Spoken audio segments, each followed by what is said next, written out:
Hello दोस्तों, कैसे हैं आप सब। उम्मीद है कि सब अच्छे ही होंगे।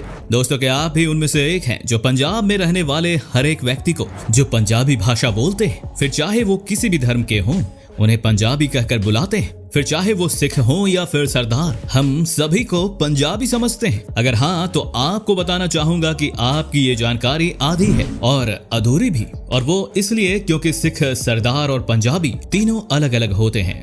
इनमें से कुछ बुनियादी फर्क होते हैं, जैसे सिख कहते हैं शिष्य को, या फिर वो अनुयायी जो सिख धर्म को मानता हो, जिसकी शुरुआत गुरु नानक देव ने की थी 15वीं शताब्दी में, जिसकी शुरुआत हुई, जिसका मूल सिद्धांत है एक ओमकार, यानी कि एक ईश्वर, या फिर ईश्वर एक ही है और उसी ने हमें बनाया है। सिखों की ये मान्यता है कि भगवान तो एक ही है, साथ ही वो अकाल और निरंकार भी है। सिख वो है जो जाति या फिर धर्म से बिल्कुल परे हो, जो ऊंच नीच को कभी बढ़ावा नहीं देता है, ऐसी किसी भी चीज को बढ़ावा नहीं देता हो जिससे संसार में अंतर का बोध उत्पन्न हो।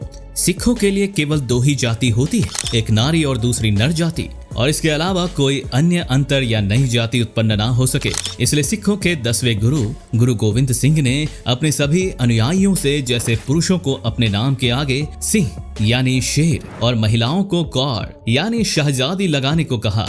उन्होंने सिखों के लिए 5 चीजों को अनिवार्य किया, जैसे कि केश यानी बाल, किरपान, कंघा, कढ़ा और कच्छा। सिख धर्म की पवित्र किताब को गुरु ग्रंथ साहिब कहते हैं, जिसे ये अपनी जान से भी ज्यादा पूजते हैं।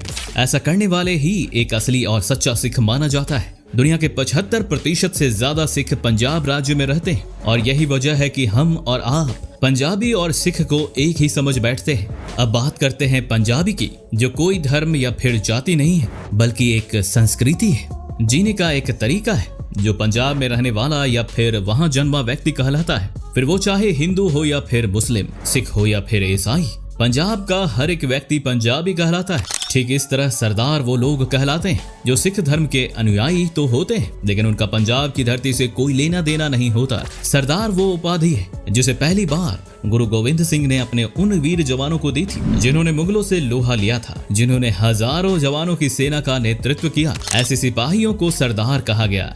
इसलिए सिखों को सरदार कहलवाना उनके लिए एक गौरव का प्रतीक भी होता है। दोस्तों, एक पंजाबी असल में कौन होता है, ये तो आप समझ ही गए होंगे। अब बात करते हैं, आखिर ये कम्युनिटी दुनिया की सबसे अनोखी कम्युनिटी कैसे है। वो लोग जो अपने रुतबे और जीने के अंदाज को लेकर पूरी दुनिया में मशहूर है। वो पंजाबी जो दुनिया के कोने कोने में रहते हैं, कनाडा हो या फिर ऑस्ट्रेलिया, अमेरिका से लेकर यूरोप। पंजाबी वो कौम है जो हर जगह देखने को मिल जाएगी, जिनका खाना भारत ही नहीं दुनिया भर में पसंद किया जाता है, जिनका म्यूजिक आज दुनिया भर में डंका बजा रहा है। वो कल्चर जिसकी शान शौकत देखकर कोई भी समझ जाएगा कि हो ना हो ये पंजाबी ही है। जिंदगी को अगर कोई भरपूर जीने का कला जानता है तो वो है एक पंजाबी। पंजाबी वो समुदाय होता है जो ना तो किसी से बैर रखता है, फिर चाहे वो अपना हो या पराया, और ना ही किसी से दुश्मनी पालता है। वो समुदाय जिसने आजादी के बाद बंटवारे का ऐसा दंश झेला जिसे सुनकर कोई भी रो पड़ेगा। दोस्तों, पंजाब ही वो राज्य था जिसको बंटवारे का समय सबसे ज्यादा असर झेलना पड़ा, और वो इसलिए क्योंकि कहने का तो बंटवारा भारत और पाकिस्तान का हुआ था, लेकिन टुकड़े पंजाब के हुए थे, और वहां रहने वाले पंजाबियों को भारत और पाकिस्तान में से एक मुल्क चुनने को कह दिया गया। इसका नतीजा ये हुआ कि ये समुदाय पूरी तरह बिखर गया, इनके घर बार उजड़ गए, रिश्तों में कत्ल हुए, लेकिन पंजाबी का हौसला फिर भी नहीं टूटा। इन्हें अपने ही घरों में विस्थापित होना पड़ा, अपने बसे बसाए आलिशान आशियानों को छोड़कर दूसरी जगह बसना पड़ा। सड़कों पर सोए, गलियों का शिकार हुए, माँ बहनों की इज्जत तक लूटी गई, लेकिन पंजाबी फिर भी नहीं झुके। इस कम्युनिटी ने अपने आप को संभाला और करीब 70 वर्षों में इतनी मेहनत की कि आज इस मुकाम पर जा पहुंचे जहां से इस समुदाय का कोई भी मुकाबला नहीं कर सकता। वो मुकाम जहां पर हर कोई पहुंच ही नहीं सकता। अब मसाले के सौदागर धर्मपाल गुलाटी की ही उदाहरण ले लीजिए। वो पंजाबी बिजनेसमैन जो कभी पाकिस्तान में रहते थे और बंटवारे के बाद उन्हें पाकिस्तान छोड़कर दिल्ली आना पड़ा। ये तो स्वाभाविक है कि अपना घर छोड़ना धर्मपाल जी के लिए बिल्कुल भी आसान नहीं रहा होगा, लेकिन धर्मपाल जी आज दुनिया के लिए वो उदाहरण हैं जिन्होंने विस्थापन के आगे न सिर्फ घुटने टेकने से मना कर दिया, बल्कि दिल्ली आकर उन्होंने तांगा गाड़ी चलाई और इससे कमाई गई एक एक पाई को जोड़कर मसाले की ऐसी फैक्ट्री खड़ी कर दी जो आज भारत के नंबर 1 मसाले कंपनी तो है ही, ये मसाला एक्सपोर्ट की भी सबसे बड़ी ओवरसीज सप्लायर है। केवल MDH ही नहीं, हजारों पंजाबी बिजनेसमैन और भी हैं जो भारत में या फिर भारत से बाहर रहकर भारतीय अर्थव्यवस्था में 5.5 लाख करोड़ रुपए का योगदान दे रहे हैं। इसके अलावा लाखों ऐसे भी पंजाबी हैं जो सर्विस सेक्टर में रहकर भी देश की अर्थव्यवस्था में अपना योगदान दे रहे हैं। हालांकि अर्थव्यवस्था में योगदान की बात करें तो गुजराती, मराठी व सिंधी समुदाय भी किसी से कम नहीं है। लेकिन एक चीज फिर भी जो पंजाबी कम्युनिटी को सबसे जुदा बनाती है वो है इसकी खर्च करने की आदत। जी हाँ दोस्तों, पंजाबी लोग कमाने के साथ साथ खर्च करने के बहुत बड़े शौकीन होते हैं। कहते हैं कि पंजाबी जब भी खुश होता है तो फिर वो पैसे खर्च करता है जिसकी कोई सीमा नहीं होती। पैसे खर्च करना इनकी नेचर का ही हिस्सा होता है जो इन्हें इनके पूर्वजों से मिला है। पंजाबी इतिहासकार बताते हैं कि सदियों पहले भारत पर जब भी कोई हमला होता था तो भारत की रक्षा करने के लिए पंजाबी कौम ही सबसे पहले आगे आती थी। ये कौम दुश्मनों का मुकाबला तो करती ही थी, साथ ही लोगों के लिए खाने पीने का बंदोबस्त भी करती थी जिसमें अच्छे खासे पैसे खर्च होते थे। और जब ऐसा कई सदियों तक चलता रहा तो फिर ये इनकी परंपरा ही बन गई जिसके तहत पंजाबी दिल खोलकर खर्च करने से भी नहीं कतराए। दोस्तों, इस बात में कोई भी दो राय नहीं है कि पंजाबियों की वजह से ही खर्च करना एक आदत बन गई है जिसे देश के अन्य राज्यों और वहां रहने वाली कम्युनिटी ने फॉलो किया। वरना भारत देश में आज भी ऐसे समुदाय मौजूद हैं जिन्होंने इस परंपरा को नहीं अपनाया और आज भी वो लोग पैसों को केवल बेहद जरूरी काम करने के लिए ही खर्च करते हैं। केवल खर्च करना ही नहीं, समय समय पर ये समुदाय समाज सुधारक की भूमिका भी निभाता आया है। जैसे आपने देखा होगा कि आज महिलाओं को पुरुषों की तरह बराबर का सम्मान, जगह और अवसर देने का प्रयास हो रहा है जो कि काफी हद तक कामयाब भी है। बेटियों को बचाना और उन्हें पढ़ाना अब लगभग हर समुदाय और धर्म में देखने को मिल जाएगा। दोस्तों, इसकी शुरुआत भी इसी कम्युनिटी ने की थी। एक समय ऐसा भी था जब पंजाबियों में 2 बेटियां पैदा होने पर किसी भी परिवार में मातम जैसी स्थिति हो जाती थी। लड़कियों को अपना भी लेते तो भी उन्हें बिल्कुल नहीं पढ़ाते, सारी जिंदगी उन्हें घर से भी नहीं निकलने देते, शादी भी गांव के अंदर ही करते। लेकिन वक्त के साथ इस कौम में वो बदलाव आए जिसे देख दुनिया दंग रह गई।